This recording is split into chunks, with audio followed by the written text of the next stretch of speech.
Central Pacific was building out of Sacramento, California. What does California have a lot of? Wood. Traffic, you're right. They also have fish tacos and avocados, and you're right, they do have big trees, they have wood. They have what? I said, and my sisters. And your sisters. There's also something California doesn't have a lot of. It doesn't have a lot of coal, not a big coal producing state. They got a little bit, but not a lot. So the Central Pacific said burning coal doesn't make sense for us, so they burned wood. The Union Pacific was coming across Nebraska to start with. Has anyone here driven across Nebraska? Yes. On purpose? Okay. So, not a lot of trees in Nebraska, but they got a lot of big coal producing states behind them, like West Virginia, Ohio, Indiana. There's coal in Wyoming and in Utah. So, actually, if you're from Utah, we have a county called Carbon County. It's where Price is, big coal producing area. So, the Union Pacific burned coal, which is actually more efficient as a fuel. Our wood actually comes from another national park you guys may have heard of called Yellowstone. They take the blowdown trees around the visitor centers and the campgrounds, they send them down to us, we burn them in our locomotives, kind of one park helping another. When we have our locomotives out, I tell people that, and I remind them that they cannot burn or do s'mores or hot dogs on our locomotives. I know it's Yellowstone firewood, but you know, we draw the line there. Another thing is, I had a person on a tour once who I said, this is coal, and she said, wow, coal! I didn't know they made that anymore, and they make it. If you have never picked up a piece of coal before, come on over and find an awkwardly large piece, like a piece the size of a basketball, and then just pick it up. It's really light rock. And as some of you kind of mentioned before, we don't heat our homes with this stuff anymore. So a lot of people don't work with coal at all anymore. So if you want to come over, find like a big piece, and then you'll find it's really light. We ask you not to take any. I know Christmas is coming off and you're thinking of like gifts for certain people. But we need our coal to burn in our locomotives.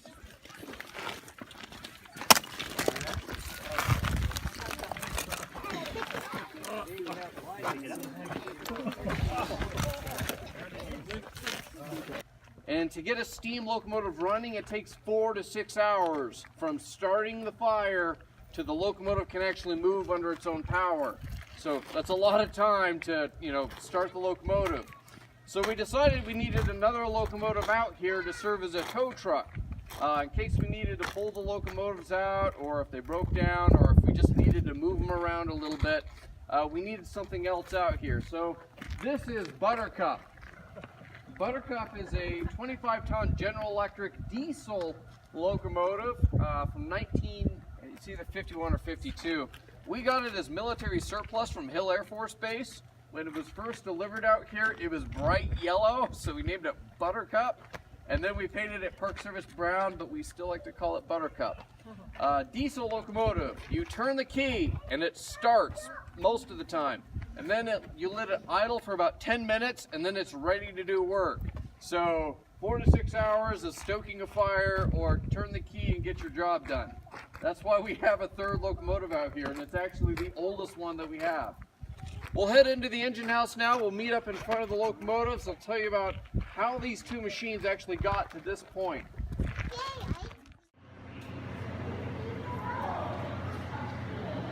Keep coming in. It's pretty warm in here. It's kind of nice actually.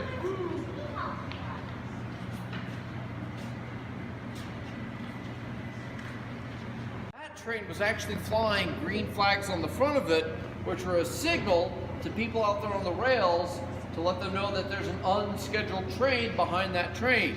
So just because the one that you have on the printed schedule has gone by, that doesn't mean you're in the clear yet. There were a bunch of guys up in the mountains, they were working on the railroad, and I like to believe that they were singing the song, and that's why they were distracted and didn't see those green flags. And after the regular scheduled train went by, they went back to work, and they were chopping down trees to make railroad ties. That's the piece of wood that goes between the tracks. They chopped down a tree and dropped it right across the tracks just in time for the president of their company, who is also the former governor of California, to smash his freshly painted train right into a tree. So the Antelope was a train wreck. Proper use of the term, by the way. It wasn't photo ready. They knew there were going to be photographers here. This was going to be a big moment in American history. They didn't want to show up with a smashed up train. So when they got into the next station, which was Reno, they found the first locomotive that was steamed up, fueled up, and ready to go. And it just happened to be the Jupiter. Pretty awesome looking locomotive in its own right. The 119, has anyone seen the television show Hell on Wheels? All right, Dr. Thomas Durant. He was the guy selected to come out here and represent the Union Pacific for the railroad. He was the vice president. Is he a nice guy in that show? Not so much. Kind of rude. So when he was coming to the ceremony, he stopped in a town called Piedmont, Wyoming. It's now a ghost town. It's over by Evanston. And at this town, a bunch of very angry railroad workers, former railroad workers, came out and chained his train to the tracks. It turns out he hadn't paid them for 90 days of work, and they wanted some paychecks. So he had to cough up some money before they let him go. They let him go. He gets here to Utah. He's going through Weber Canyon. He gets to the bridge at Devil's Gate, which is kind of by Devil's Slide. And the bridge had been damaged by a flood. So the train engineer says, I can't get my train across that bridge, but I have a feeling we can bump across the cars one at a time because those are pretty light, and then we'll send a message to Ogden Station to get another locomotive to pick you guys up. So they called Ogden Station. They said, send your first available locomotive. The boss is here. And they sent the number 119. Now, has anyone seen the original Golden Spike? It's at Stanford University. It's in their art collection. We have a replica down at the visitor center. There's a date engraved on it for the completion date of the railroad. What date do you think it says on it? It doesn't say May 10th. It says May 8th. The reason for the typo is May 8th was the agreed upon day to finish this railroad. These guys, they showed up on May 7th, a day early, with a golden spike in hand, already engraved, ready to finish this railroad on May 8th. And then these guys were 2 days late because they didn't pay their workers and they built shoddy bridges. So that's why there's a typo on the original Golden Spike. Now, we don't have the original Golden Spike here at Golden Spike National Historic Site. We're really Golden Spikeless Historic Site. But when we were looking at the photographs that define this event, the photograph that most people associate with this event in American history has these two locomotives with a bunch of the guys that built the railroad standing around them. So even though we're all about the spike and all about the completion and the construction of the railroad, we realize these machines are the backdrop to that whole event. So that's what's on the front of our site brochure. And that photograph is very important because we don't have a photograph of them actually driving in the last spike.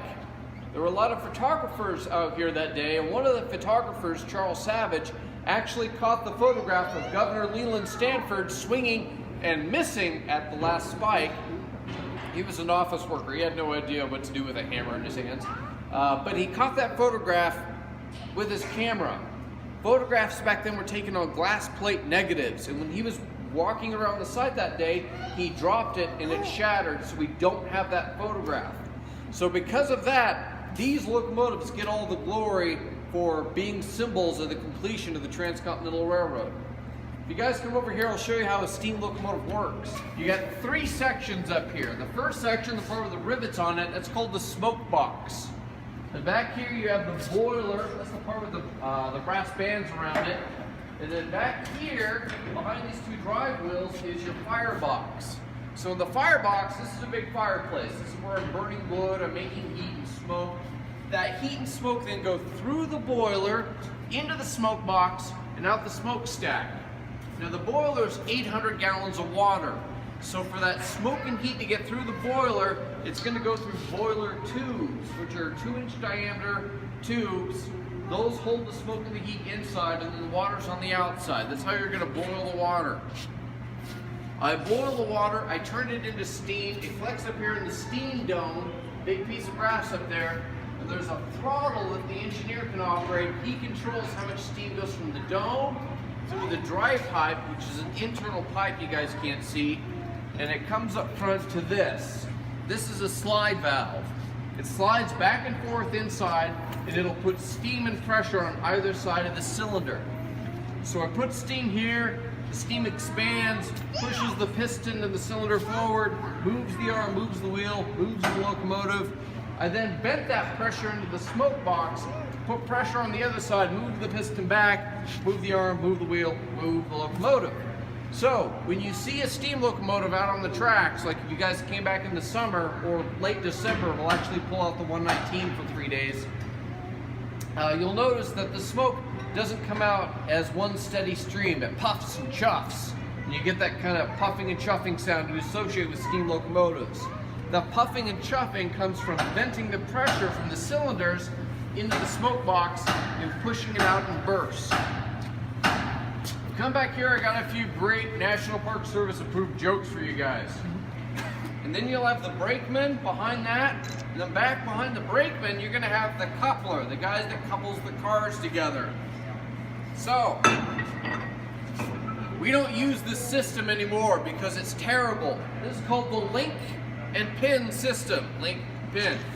This weighs about 20 pounds, this weighs 30 pounds. It's actually what I use for my morning workouts. I come up here, it's pretty great. So how the system works is you have the locomotive, it's backing up. You have the cars back here. You're standing between these two very heavy objects. You insert the link. You have two pins, you're standing here, waiting for that right moment when you can drop in the pins and link them together. So, what are the labor laws like in the 19th century? I don't think, the word safety had not been invented yet. That came sometime about 1920. So, at the end of your 12-hour work shift, do you think you might be tired? They standardized on 12 because when they did 16, too many people died. Early example of cost-benefit analysis. So, you've been working for 11 hours and 45 minutes, hoisting these things around. Do you think these things still weigh 20 and 30 pounds to you? If you're really tired, these are gonna weigh a lot more. So you're tired, you're doing heavy manual labor, you think you might make a mistake?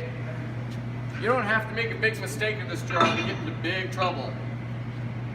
Standing here, I'm gonna try and drop the pins in, and oh boy, this isn't gonna work. What happens? This slides out. And do we have bumpers here? No. No. So you're between two very heavy objects that are gonna bump up against each other. This is how people lose fingers, hands, arms, legs, or just get crushed between locomotives. In 1888, this is a high water mark, we had 518 deaths in just this country of people doing this job. That doesn't mention how many people lost extremities coupling cars together. So we don't use this system anymore. We have this knuckle system where no one has to stand between the cars, you bump them together and they lock. It works most of the time. It has its own problems, but at least no one's standing here trying to drop pins in between two very heavy objects. The last thing I'll draw your attention to on the Jupiter is the number 60. It's kind of its license plate number.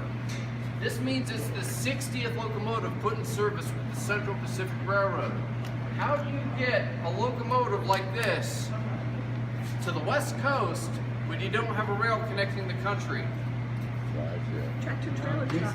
Very small flat rate boxes. UPS is gonna love you. No. Yeah, it goes by ship. It goes all the way around South America. Gets to San Francisco. They offload it, put it on a smaller ship. Then they get it into Sacramento. And then they offload it. It spends 2 weeks in the shop getting put back together, and then they can finally use it. Part of the Railroad Act of 1862 said this is an all-American railroad. All the tools, the rails, the spikes, the locomotives, the cars, everything is going to be American made. And then the Central Pacific is going to underpay a bunch of Chinese to build it. That's not actually in the act. But all of it had to come from the East Coast because California couldn't build stuff like this in the 1860s. So they had to get it all from the East Coast. These guys had huge shipping costs to overcome before they could even lay 1 mile of track.